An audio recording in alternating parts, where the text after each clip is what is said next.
안녕하세요. 쉐마 패밀리 연보윤 목사입니다. 오늘은 쉐마 부모대학 스텝 1 제1강 성경적 자녀 양육의 올바른 비전을 세우자에 대해서 함께 나누도록 하겠습니다. 먼저 교재 4페이지를 잠깐 보실까요? 원래 이 부분을 오리엔테이션 때 하고 넘어갔어야 했는데 이거 빠뜨렸어요. 4페이지 밑에 큰 글씨로 써있는 내용 한번 같이 큰 소리로 읽어보실까요? 말씀으로 키운 자녀가 세상을 이긴다. 정말 여기에 아멘이 되시나요? 우리 아이들 말씀으로 키워야 합니다. 이 부분에 일단 부모님들께서 동의가 되셔야 되고 결단을 새롭게 하셔야 돼요. 자, 한번 생각해 보세요. 여러분은 지금 여러분의 자녀를 무엇으로 키우고 계십니까? 말씀으로 키우고 계시나요? 사람이 떡으로만 사는 것이 아니요 오직 하나님의 말씀으로 사는 것이라고 예수님도 말씀하셨는데 우리 부모님들 자녀들에게 정말 그렇게 말씀 먹이고 계신가요? 아직도 그냥 교회에 보내면 또는 어떤 선교원이나 CBA나 어딘가에 그냥 맡기기만 하면 거기서 알아서 말씀 잘 먹여주겠거니 그렇게 생각하고 계신 건 설마 아니시겠죠? 제가 가르치는 분들에게 강조하는 게 뭐냐면 생각을 깊게 하라는 거예요. 자, 말씀으로 키운 자녀가 세상을 이긴다. 이 말에 동의 안 할 크리스천이 있겠습니까? 다 아멘 하는 거죠. 다 좋은 말로 그렇게 받아들입니다. 그러나 이 말에 아멘 했을 때는 그에 대한 책임을 져야 되거든요. 말씀으로 키운다는 게 뭘까요? 뭐가 말씀으로 키우는 거죠? 말씀으로 키운 자녀가 세상을 이긴다라는 건 또 무슨 말이에요? 세상이 우리 아이들의 어떤 적인가요? 정말 그렇게 생각하고 계세요? 그렇다면 우리 아이들 지금 세상을 이기고 있나요? 세상을 이기도록 그렇게 추구하고 있나요? 자, 이런 부분들 하나하나가 그냥 넘어갈 게 아니라고 하는 것이죠. 말씀으로 키운다라고 하는 것은 쉽게 말해서 말씀을 먹인다는 겁니다. 말씀을 먹인다는 건 말씀을 공급하는 거예요. 누가요? 부모가 그렇게 하는 것이죠. 그 아이를 이 땅에 있게 한 그 부모가 그 아이의 생명에 대한 영혼에 대한 책임을 지고 말씀을 또한 먹이는 거예요.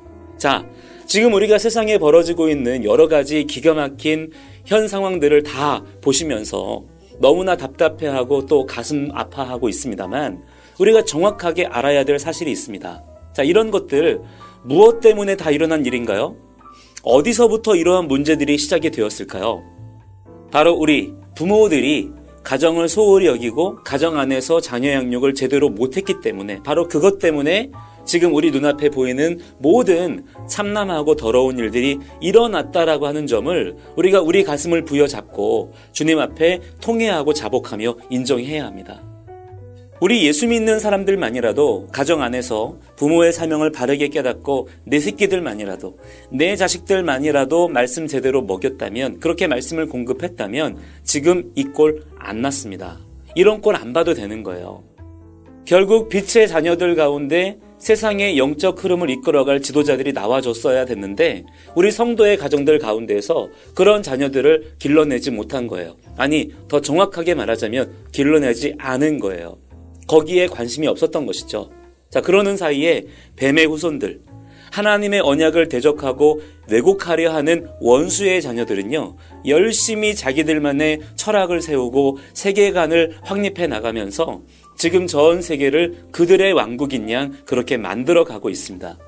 그래서 로마서 8장 22절에 있는 말씀처럼 모든 피조 세계가 고통 중에 탄식하며 신음하고 있는 거예요. 여러분, 정말 조금만 눈을 들어서 세상을 한번 둘러보세요. 조금만 귀를 열어 들어보세요. 이 세상이 얼마나 지금 끔찍한 모습으로 망가졌는지, 망가져 가고 있는지 보이시고 들리실 겁니다. 자, 이게 다 누구 책임인가요? 우리 믿는 자들이 제대로 사명 감당 안 한 책임이에요. 여러분, 이거 우리가 인정해야 되는 겁니다. 자, 그러나 아직 늦지 않았습니다. 지금부터라도 우리가 이 사실을 겸손하게 인정하고 받아들이는 가운데 하나하나 순종함으로 바꿔가면 돼요. 먼저 가정 안에서 내 눈앞에 있는 내 자녀에게만이라도 정확하게 말씀 공급하는 거예요. 마치 농부가 밭에 씨를 뿌리듯이 정성껏 그렇게 씨앗을 심는 거예요. 자, 그러한 심정으로 오늘부터 바로 지금 이 순간부터 그렇게 새롭게 결단을 하시기 바랍니다.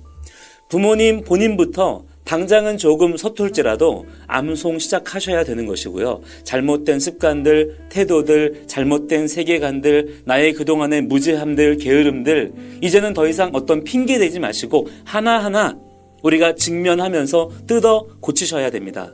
지금 안 하면요, 다음에는 기회가 없을지도 몰라요.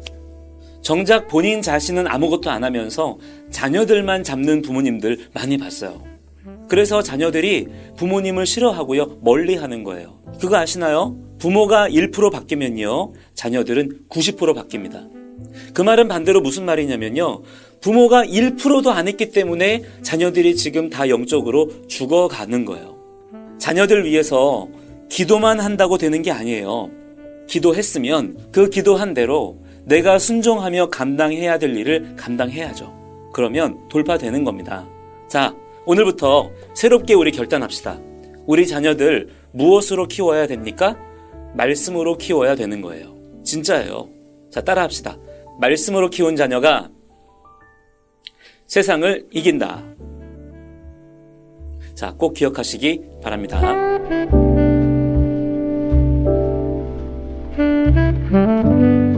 교재 6페이지를 펴시고요. 우리 함께 제목을 소리내서 읽어보겠습니다. 성경적 자녀 양육의 올바른 비전을 세우자. 자, 성경적 자녀 양육이라는 것은 자녀 양육의 모든 근거, 모든 원리와 규칙과 방법을 오직 성경에만 두겠다라는 것입니다. 성경을 참고서처럼 대하는 게 아니라 성경을 교과서처럼 대하는 거예요. 성경의 말씀이 기준이고요. 다른 세상의 여러 가지 이론들은요, 아무리 좋게 들리는 것일지라도 어디까지나 참고 자료일 뿐입니다. 자, 그러니까 우리가 어떻게 해야 돼요? 여러 어떤 강의나 강좌들에서 자녀 양육이라든가 교육에 대한 이런저런 좋은 말들을 많이 하더라도 그거를 있는 그대로 그냥 아멘할 게 아니라, 받아들일 게 아니라 성경을 기준으로 놓고 분별할 줄 알아야 된다는 거예요.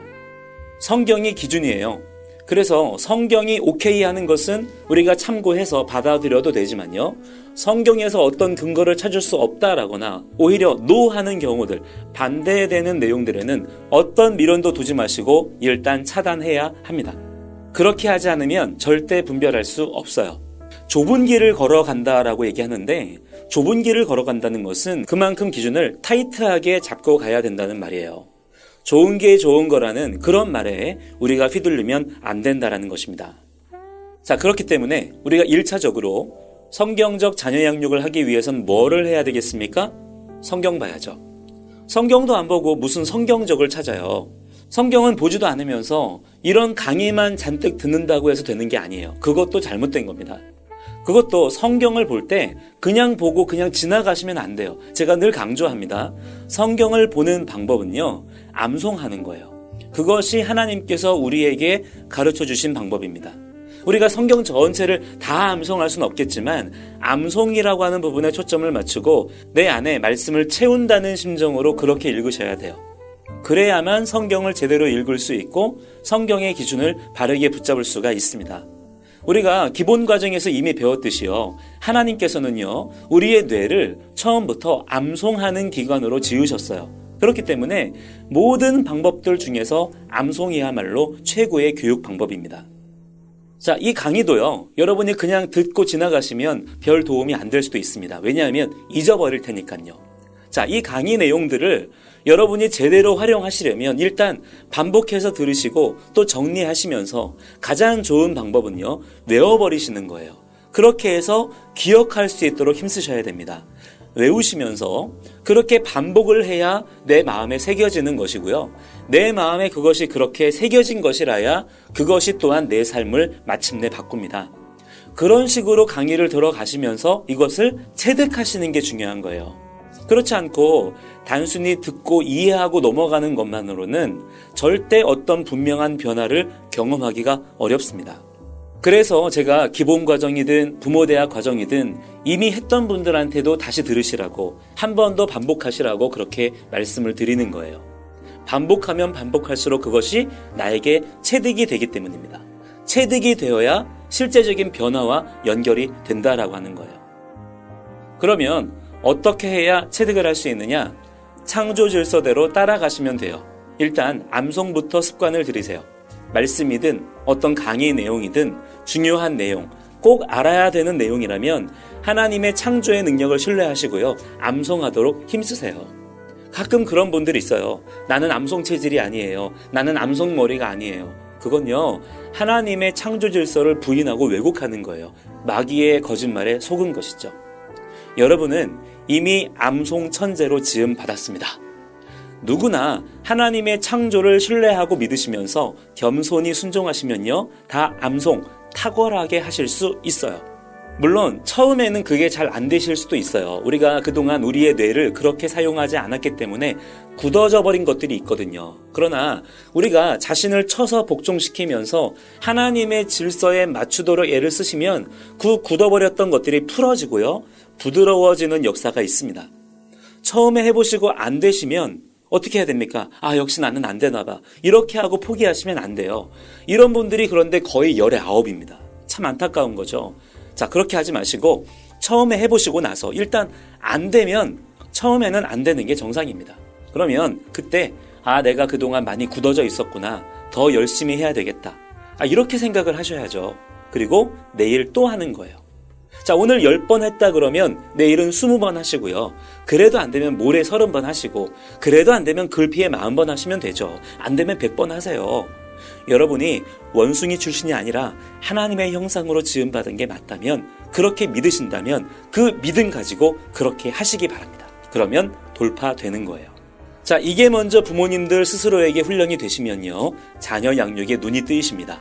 왜냐하면 그때부터 우리 뇌가 제대로 작동을 시작하는 거거든요. 그리고요, 그렇게 내가 먼저 해보면요, 지금 자녀들의 뇌가 어떤 상태인지 어떻게 지도해야 되는지를 내가 알 수 있어요. 그러면요, 그만큼 자녀 양육이 쉽고 재미있어집니다. 훨씬 더 능동적으로 에너지 넘치게 할 수 있는 거예요. 자, 1번에 보시면요, 함께 읽어보시죠. 지금의 심각한 시대 상황 속에서 자녀 교육을 대체 어떻게 해야 할 것인가? 자, 어떻게 해야 할까요? 막막하시죠? 그렇잖아도 이 부분이 힘들고 어려웠는데 지금 이 4차 산업혁명과 포스트 코로나 시대를 맞이한 이후에는 그 정도가 훨씬 더 심해졌단 말이에요. 지금 교육당국도 허둥대고 있고요. 그동안 철옹성처럼 단단하게 여겨지던 우리나라의 공교육 시스템도요, 그 뿌리부터 흔들리고 있단 말입니다. 그나마 지금 다른 데 기댈 데가 없으니까 기대고는 있습니다만 사실 속으로는 다 지금 불안해하고 있어요. 최근에 고3 아이들을 만나서 얘기를 나눠보니까요, 다들 불안해 죽겠다는 거예요. 대체 뭐를 어떻게 해야 될지 너무 막막하고 선생님들께 물어봐도 잘 모르겠다고 하시더래요. 그럴 수밖에요. 지금 이 모든 일이 어떻게 돌아가고 있는지, 앞으로 어떻게 될지 누가 알고 답을 줄 수 있겠습니까? 그러면 저는 알고 있느냐? 저도 모릅니다. 저는 뭐 별건가요? 그러나 우리 주님은 아십니다. 그러니까 저도, 그리고 우리 부모님들도, 우리 자녀들도요, 주님만 붙잡고 주님 말씀에 등불 비추며 나아가야 되는 거예요. 그런데 아직도 여전히 예전에 가지고 계시던 교육관, 공부 방법에 미련두고 계시는 분들 있습니까? 아직도 어디서 무슨 학습법이네, 무슨 수학 공부법이네, 무슨 영어 공부법이네 말하면 귀가 솔깃하신 분 있습니까? 아직도 교육하면 국영수사과 이게 떠오르시나요? 그러면 아직도 안 바뀌신 거예요. 교육하면 우리는 뭐가 떠올라야 돼요? 하나님을 경외하는 자로 세우는 것, 이게 생각나야 정상인 거예요. 아직도 공부하면 수학 문제집, 영어 문제집, 수능 점수 이런 거 생각하세요? 그러면 아직도 안 바뀌신 거예요. 공부하면 뭐가 떠올라야 되나요? 말씀 암송, 지혜 교육, 이게 떠올라야 정상인 거예요. 만약에 이게 아직도 안 되신다면 그게 뭐냐면 아직 여러분의 세계관이 바뀌지 않으신 겁니다. 세계관이라고 하는 건 쉽게 말해서 모든 것의 기준이에요. 어디에 기준을 두고 있느냐에 따라서 모든 게 다르게 보인단 말이죠. 자, 따라서 우리 부모님들 이 부분을 한번 점검해 보시고요. 만약에 아직 안 바뀌셨다면 그러면 실망하지 마시고 아직 더 반복해서 내가 체득해야 되겠구나. 아직 안 바뀌었구나. 그렇게 생각을 하시고 기본 과정부터 다시 한번 복습해 보세요. 그렇게 하시면서 이러한 어떤 사고들, 기준들을 바꾸시는 게 지금 무엇보다도 중요합니다. 자, 2번 함께 읽어보겠습니다. 당신의 자녀를 하나님의 자녀, 순종하는 3살, 복종하는 7살, 효도하는 10대, 가정과 세상을 아름답게 하는 20대로 키울 것인가? 아니면 세상의 자녀, 미운 3살, 고집불통 7살, 반항하는 10대, 가정과 세상의 골칫덩어리 20대로 키울 것인가? 자, 답은 다 아시죠? 우리의 사명은 모든 자녀를 하나님의 자녀, 순종하는 3살, 복종하는 7살, 효도하는 10대, 가정과 세상을 아름답게 하는 20대로 그렇게 키우는 것입니다. 자, 그러기 위해선 일단 내 자녀가 지금 어떤 상태에 있는지, 어떤 모습인지를 객관적으로 보셔야 돼요. 그 기준이 뭘까요? 어떤 탁월함이나 어떤 재능이 아닙니다. 눈 똑바로 뜨고 한번 보셔야 돼요. 뭐를 보시냐면 순종과 고집이에요. 그게 3번이에요. 자, 3번 같이 읽어보시죠. 당신의 자녀는 어떠한가? 내 자녀를 똑바로 볼 수 있어야 된다는 거예요. 지금 내 자녀가 나에게 순종하고 있나요? 자기를 절제할 줄 알고 자기의 뜻을 굽힐 줄 알고 부모의 말씀에 권유를 두고 있나요? 그렇다면 그 아이는 잘하고 있는 거예요. 잘 나아가고 있는 겁니다. 그러나 다른 한편으로 여전히 고집이 더 보이나요? 여전히 부모에게 때로는 소리 지르고 아직도 반말하는 자녀들이 혹시 있나요? 부모를 우습게 여기거나 뭘 시켜도 한 번에 즉각적으로 순종하지 않나요? 그렇다면 지금 우리 아이가 여전히 아직은 세상의 자녀로 세팅되어 있다는 것이고 그것이 조금도 바뀌지 않고 있다고 한다면 더 그렇게 되어가고 있다는 의미로 이해하셔야 되는 거예요. 그렇게 모든 것을 이 순종과 고집을 기준으로 해서 지금 내 자녀의 상태를 정확하게 보셔야 됩니다. 그런데요, 거의 대부분이요. 왜 그런 말 있잖아요. 고슴도치도 지 새끼는 이쁘다고 한다라나요? 정말 그래요. 부모 눈에는 내 자녀의 단점이 잘 안 보여요. 자녀가 어릴수록 이것은 더 심합니다. 만약에 신생아다. 자, 기본가정 때 말씀드렸죠. 7개월을 전후로 해서 고집이 드러나기 시작을 합니다. 자, 그렇지만 여러분 7개월이라도 아직 갓난아기잖아요. 얼마나 이뻐요. 자, 이때는요 똥도 이쁘잖아요. 보이겠어요? 반대로요, 아이들이 조금 크잖아요. 10대 넘어가서 중학생, 고등학생 정도 된다 그러면요, 다는 아니지만 많은 경우에 장점은 잘 안 보이고요, 단점만 보이는 경우가 대부분이에요. 부모의 욕심이 점점 커지다 보니까 자꾸만 자녀가 못하는 거, 부족한 것만 더 크게 보이는 거예요. 그 경우에도 마찬가지로 내 자녀의 상태를 제대로 파악하지 못하는 것입니다. 자, 그러면 어떻게 해야 될까요? 그럴 때는 다른 사람들의 말에 잘 귀를 기울여 보세요. 다른 분들이 내 자녀에 대해서 말하는 것, 특히 신뢰할 만한 성도님들이라든가 혹은 학교의 선생님이라든가 혹은 내 자녀의 가장 가까운 친구라든가 이런 사람들한테 물어보는 거예요. 그러면요, 꽤 정확한 정보를 얻을 수 있습니다. 물론 때로는 그 과정 가운데 인정하기 힘든 속상한 얘기들을 들을 수도 있지만요, 적어도 내가 못 보는 모습들을 보는 것들이 있거든요. 자, 그런 방법들을 참고해서라도 내 자녀에 대해서 제대로 파악하고 그 파악한 내용을 근거로 해서 교육의 방향과 내용을 바로 잡는 그런 부분이 지금 우리에게 대단히 필요하고 중요한 부분이 되겠습니다. 4번 보시죠. 하나님의 자녀를 양육하기 위한 준비. 첫 번째가 뭡니까? 어머니의 영성이다 그랬어요. 거기 괄호 안에 부모라고 써놓긴 했습니다만 누구를 더 강조했나요? 어머니예요. 자, 유대인들도 자녀 교육에 있어서 어머니의 역할을 더 중요하게 여긴다라고 말씀드렸죠. 물론 아버지의 역할이 그렇다고 해서 덜 중요한 건 아닙니다만 오히려 더 중요한 부분이 있죠. 그러나 가정 안에서 자녀를 양육하고 또한 디테일한 부분들, 특히 삶의 태도와 여러 가지 습관을 바르게 들이는 부분들은요, 어머니의 영향력이 자녀에게 더 크기 때문에 자녀들에게는 어머니가 어떻게 준비되어 있느냐에 따라서 더 민감하게 반응이 나타나더라고요. 자, 그 중에서도 어떤 준비를 해야 되느냐. 지금 여러분 오늘 강의의 제목이 뭐예요? 성경적 자녀 양육이에요.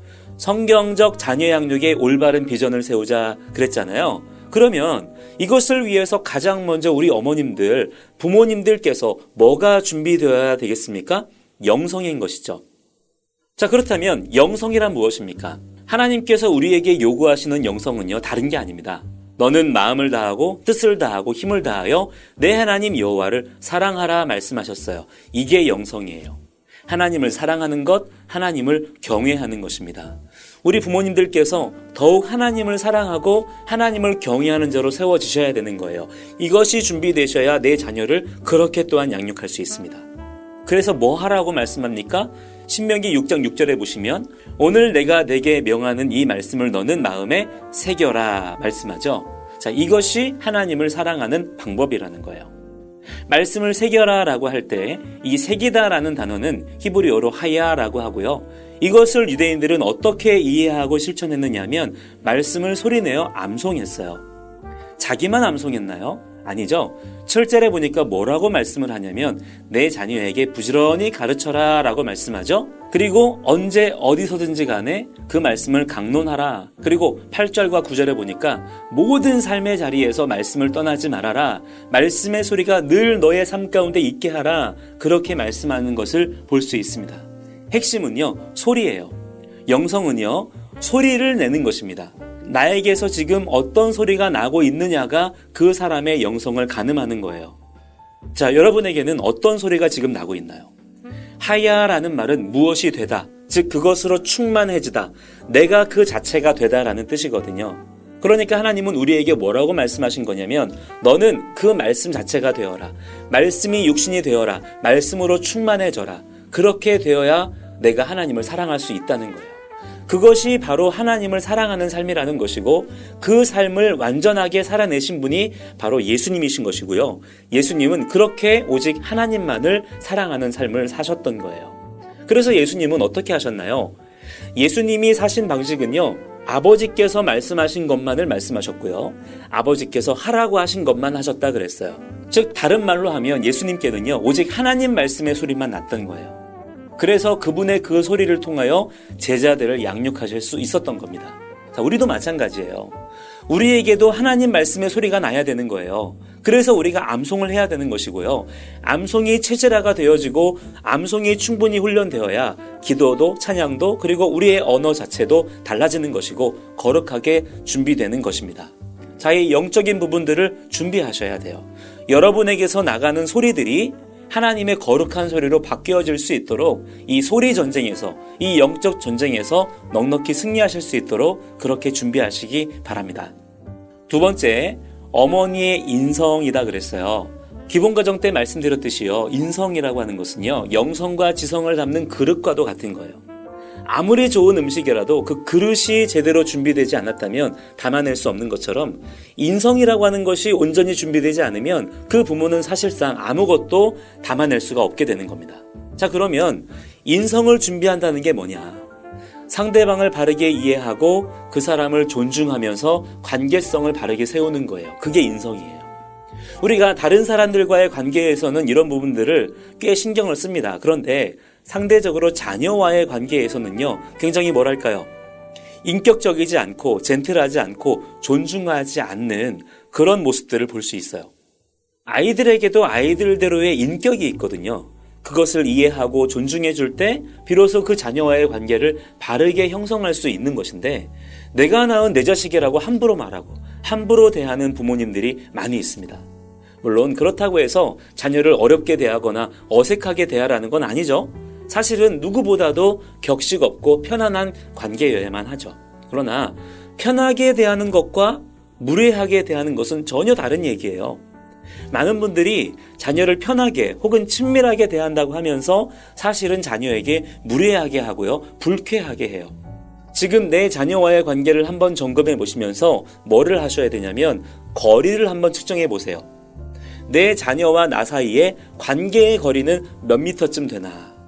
자, 이 거리 측정이 제대로 되지 않으면 멀리 있는데 작게 말하고 가까이 있는데 소리 지르는 그런 실수들을 범할 수 있는 거예요.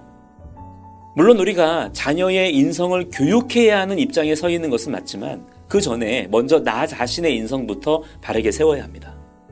기독교인 가정의 자녀들 중에 95% 이상이 신앙의 자리를 떠난다 말씀드렸죠? 그 구체적인 이유가 뭔가 한번 봤더니요, 거의 대부분이 뭔지 아세요? 우리 부모님은 교회에서와 집에서 전혀 다른 사람이라는 거예요. 교회에서는 사람들에게 그렇게 친절하고 젠틀하고 양보할 줄도 알고 목소리도 나긋나긋하고 사람들을 배려할 줄도 아는데 집에만 오면 완전히 다른 사람이 되어서 소리만 지르고 신경질만 내고 아무렇게나 말하고 맨날 부부끼리 티격태격하고 그런 모습들을 자녀들이 보면서 자녀들이요, 질려버린 거예요. 아, 예수 믿는다는 건 저렇게 이중적인 거구나.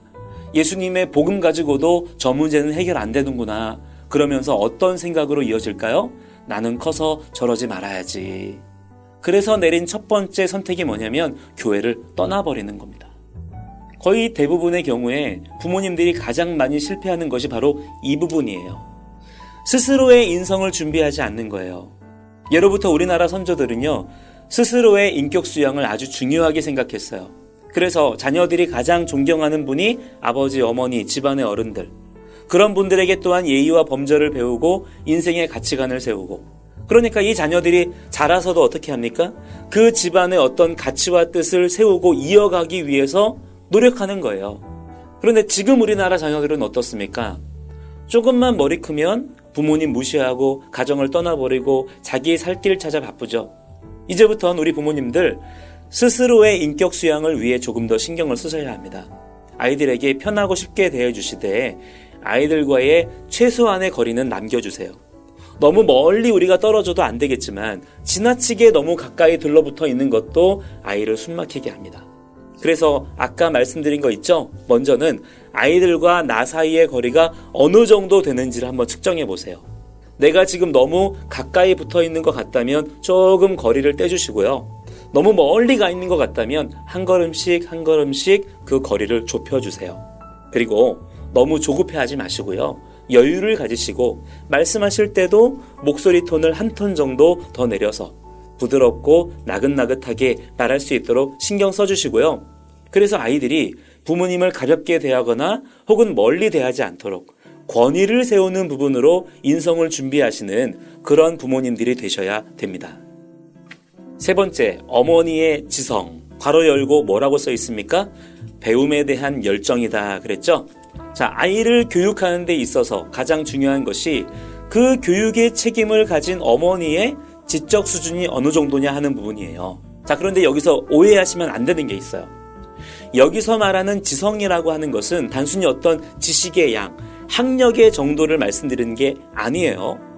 괄호 안에 있는 말처럼 배움에 대한 열정, 진리와 학문을 추구하고 있느냐, 배움에 대한 의지가 있느냐 하는 그런 부분을 말씀드리는 겁니다. 그래서요, 다는 아니지만 많은 경우에 공부 꽤나 하셨다는 분들일수록 오히려 자녀 교육에 실패하는 경우들을 많이 봤어요. 왜 그럴까요? 자기는 이미 다 배웠다 이거예요.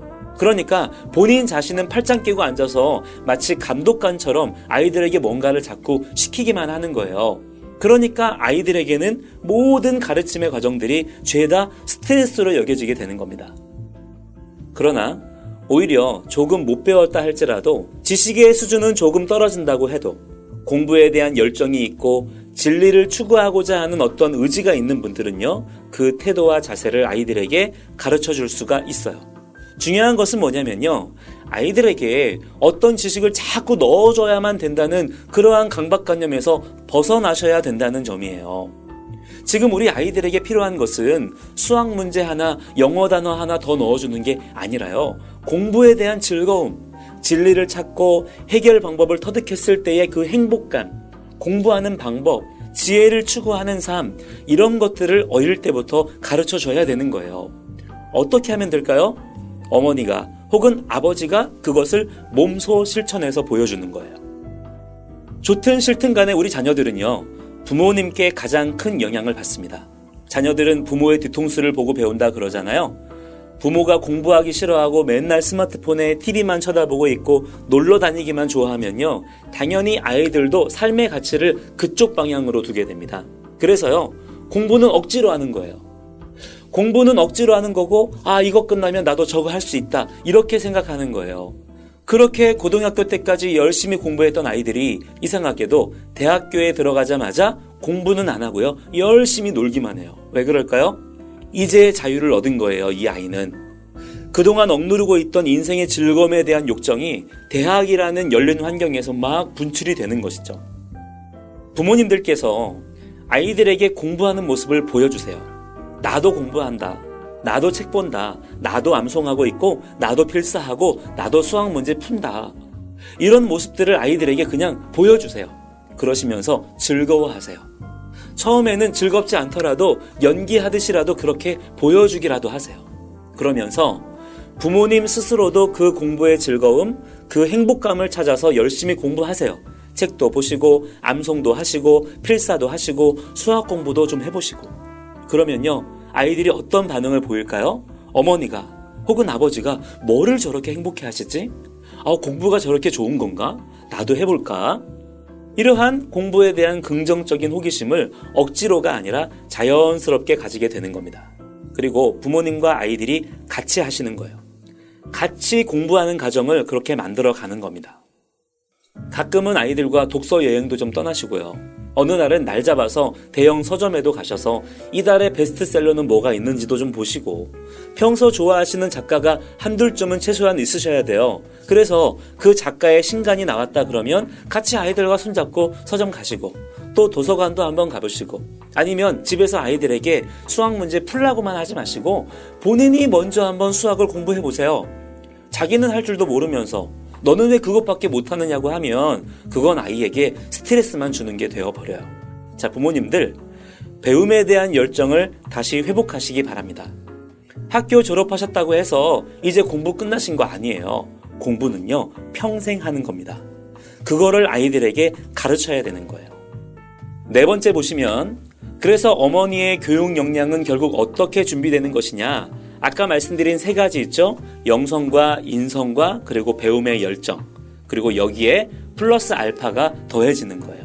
자, 이 플러스 알파가 뭐냐는 것에 대해서는 일일이 제가 말씀드리진 않겠습니다. 이건 저마다 조금씩 다를 수 있기 때문에 제가 어떤 예시들을 들어드리면 또 거기에 매이실 수가 있어요. 그러나 한 가지 공통적으로 모든 분들에게 적용될 수 있는 중요한 한 가지 팁은요, 오늘 강의 처음 부분에 말씀드린 것처럼 말씀 암송하시는 부모님이 먼저 되어보세요.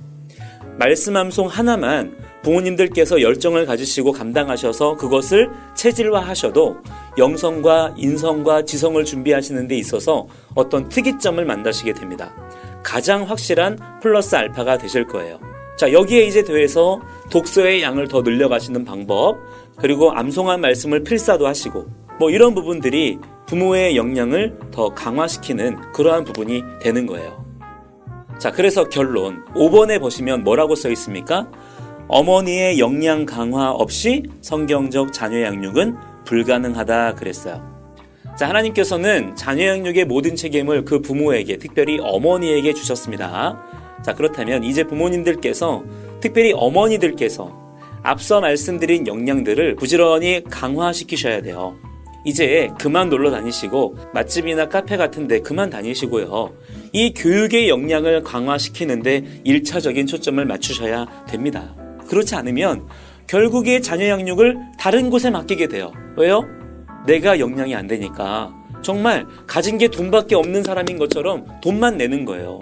그러면 결국 성경적 자녀 양육은요, 물 건너가는 겁니다.